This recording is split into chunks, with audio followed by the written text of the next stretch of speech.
Hello friends, जैसे कि हमारा टॉपिक है मैटर, तो सबसे पहले मैटर की डेफिनेशन ले लेते हैं। डेफिनेशन क्या कहती है? Having mass and occupies place is called matter. ऐसी चीज़ जिसकी जिसके जिसका कोई मास हो, जो कोई ना कोई जगह बना रहे, तो उसको मैटर कहते हैं।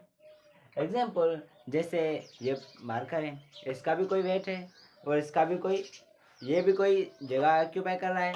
तो ऐसी चीज़ जो जगह एक्यूपाई करे और उसका कोई मास हो, तो उसको कहते हैं मैटर। अब दूसरा में आते हैं, हमारे पास यहाँ पर एटम। एटम क्या चीज़ होती है?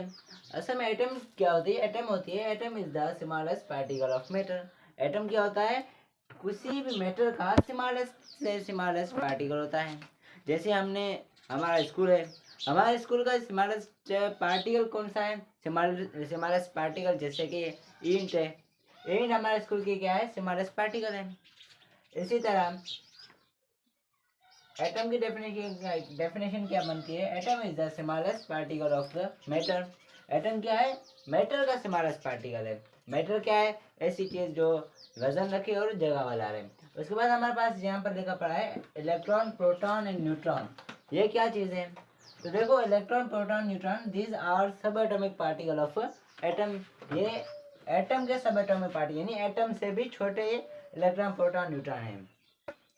और अब नीचे लिखा पड़ा है प्रोटॉन, न्यूट्रॉन और इलेक्ट्रॉन पर चार्ज भी होती है।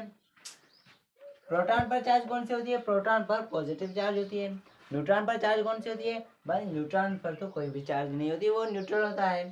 Neutron carry neutral charge. उसके बाद हमारे पास आता है इलेक्ट्रॉन। इलेक्ट्रॉन के पास कौन सी चार्ज होती है? इलेक्ट्रॉन के पास भी माइनस चार्ज होती है। इसीलिए ये आपस में जुड़े रहते हैं। Thank you.